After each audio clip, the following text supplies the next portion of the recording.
I am Ferdinand Marcos, and I am the President of the Republic of the Philippines.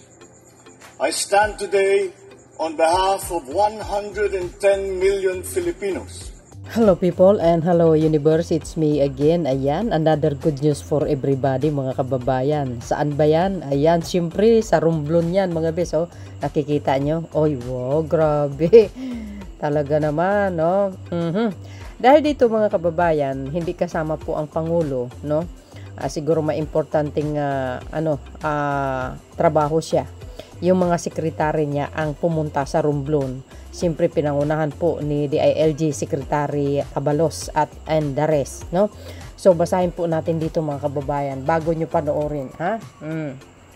Sabi po dito ng RTBN, hiling ko na ang ayudang handog namin ngayon ay makakatulong sa inyong hanap buhay at lalong magpatibay sa inyong kabilang ang isang lalawigan ng Department of Interior and Local Government, DILG Secretary Benham Abalos Jr. expressed during the distribution of wide-ranging assistance for farmers, fisherfolk, and their families of the Romblon State University and on Odyongan, Romblon on July 18, 2024. He conveyed the admiration for Romblon natural beauty and rich culture heritage, highlighting its renowned marble industry and craftsmanship that has earned the province the title of Marble Capital of the Philippines. Maganda itong Romblon guys, ha? Maganda mga tanawin dyan. Nakapaghanda ng lalawigan ng Romblon at nakakapagbighani ang inyong mga likas na yaman magmula sa mala kristal na karagatan hanggang sa mga luntiang kabundukan. Hise. Kaya pwedeng magbisita kayo sa Romblon guys. Maganda ang lugar na ito, no? Secretary Abalos underscores that administration commitment to mitigate El Nino impact, citing data showing agricultural losses in the Memorapa, Oriental Mindoro, Occidental Mindoro, Marinduque, Romblon, and Palawan region exceeding 3.28 billion and affecting over 34,150 farmers and fisherfolk. Ay, grabe, ang dami talaga mga bes. Sabi tuloy, likewise, around 49,447 families in Romblon, Occidental Mindoro, and Oriental Mindoro have faced significant challenges due to the prolonged dry spell dahil dito sa pagtutuyo ng mga kalupaan guys, no?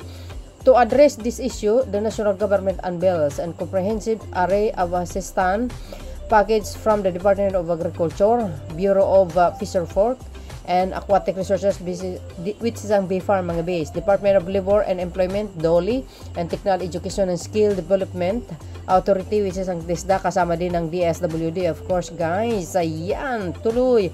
Furthermore, the administration distribute over 3 million in African swine fever indemnification, 1.39 million for the National Irrigation Administrations, which is ang NAIA.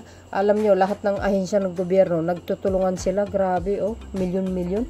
Operation and Maintenance Subsidy for Irrigators Associations and 26 million Irrigation System Project in Danau Sur and Dabduban, Gabawan and Tabuan Tulay. Grabe, ang laki nito. 26 million ang project dyan, no?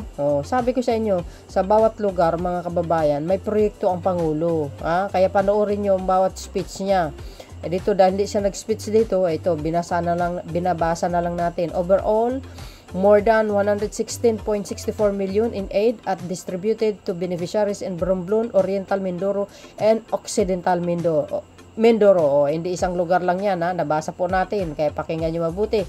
Secretary Abalos assures that residents that efforts are ongoing to improve healthcare services in the province, citing the recent establishment of the Super Healthcare Center in Magdiwang, Sibuyan Island. Ay, wow, social. Patuloy tayo magtiwala sa kakayahan ng bawat isa at magtulungan sa paglalakbay tungo sa bagong Pilipinas, isang bansang puno ng liwanag, pag-asa at kasaganaan para sa lahat. DILG Secretary Abalos conclude in his remarks. Okay, siya na po ang nagsalita sapagkat ang Pangulo natin hindi po kasama. Baka may urgent na meeting, no, sa Malacanang. So pakinggan nyo ito at panoorin nyo ng buong mga base. Okay, eto na.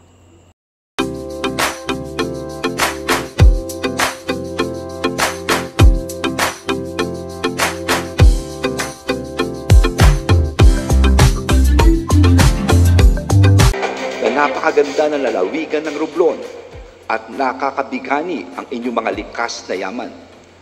Magmula sa malakristal na karagatan hanggang sa mga luntiang kabundukan. Wow. Hiling ko na ang ayudang handog namin ngayon ay makatulong sa inyong hanap buhay at lalo magpatibay sa inyo bilang isang lalawigan.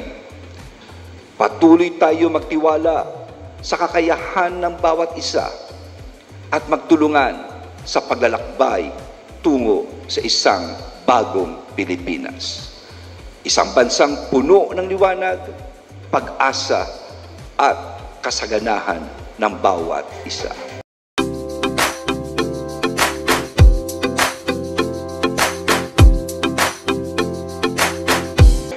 Pambili namin ng fertilizer, pangbayad sa mga labor sa pagsasaka, yung mga pambili ng pagkain. At nagpapasalamat kami na maganda ang aming natanggap ngayong tulong galing sa gobyerno, galing sa kay Pangulo, sa agrikultura, gano'n.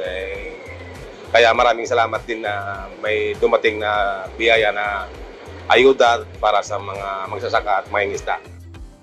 Maraming salamat po sa iyo, President, na natutulungan mo kaming mahihirap, lalo sa kagaya ko na walang asawa. Salamat po talaga. Sana po marami pang matulungan mo na kagaya ko. Thank you po.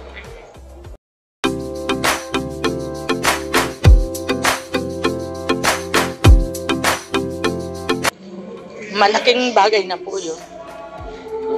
Nagpapasalamat po ako ng marami kay BBM dahil kahit papaano nabigyan kami niya ng assistant na ganito sa kagaya kong mahirap.